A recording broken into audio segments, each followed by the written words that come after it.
Hi, my name's Tasso Chaudhry, and this is my presentation, my unfortunate LMC presentation. All right, let's get started. So, what's my work? Well, it's my artifact is going to be a presentation I did at the end of high school where we had to create a video and have a message that we're trying to convey to society.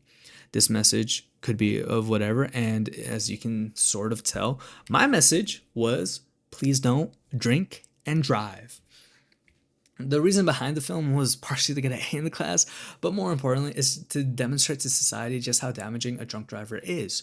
The use of my live videos during and after the incident were able to draw the audience's attention and get my message across through the use of ethos, aka their emotions. Really quick, I just want to show a quick little clip of my project. This is some of the raw footage I had used. It's not edited, but my project one, I did have a couple subtitles in there. Now, real quick, let's go into the media theory. So the number one media theory I want to talk about is Barth's one, which is where he argues that images are just systems of signs that hold meaning. Basically, he's saying it has three parts. The first one is the linguistic part message, which is basically the text that explains the image. Then we have the non-coded message and the coded message, basically the photo, and the interpretation. Coded being the photo, and then the non-coded being the photo, my bad, and the coded essentially being the interpretation.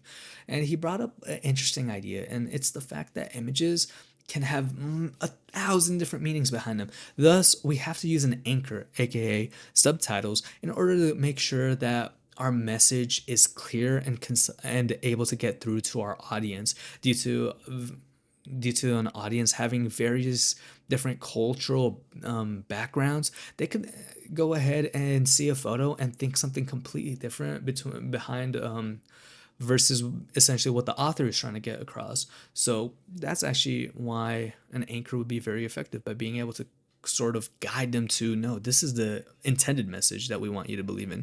Secondly, I want to bring up the other media theory, which is Bazin's, which is the idea of creating a realistic video scene is a myth. All the way at the bottom, I had a quote that really did explain this, and it's an integral realism and recreation of the world in its own.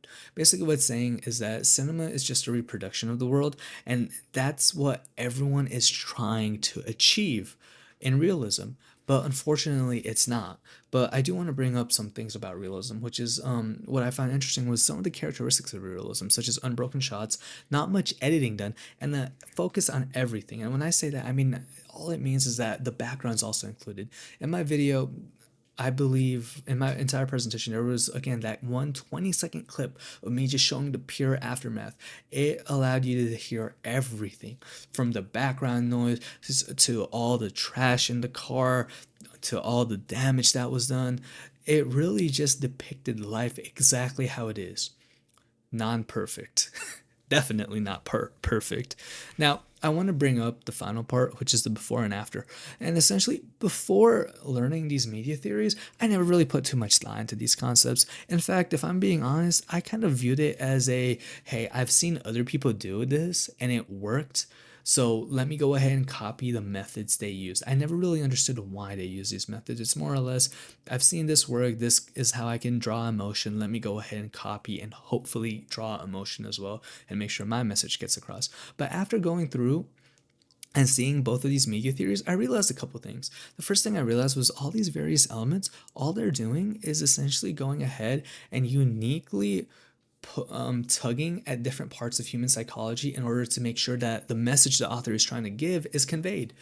One other thing I was able to view that was interesting was I was able to actually appreciate and understand why my short film, the project that I had made, required so many different subtitles. And I realized that anchors were very important because they were really required to not only preserve the message, but also make sure that I was guiding the audience to understand what the message was, which is that, hey, do not drink and drive. Now, finally, I want to bring up something that I really found interesting, which was, well, now I understand why my long 20-second clip worked and how I was able to draw so much attention, because it followed the characteristics of exactly what realism is: a long, unedited video that shows the world for what it is, imperfect.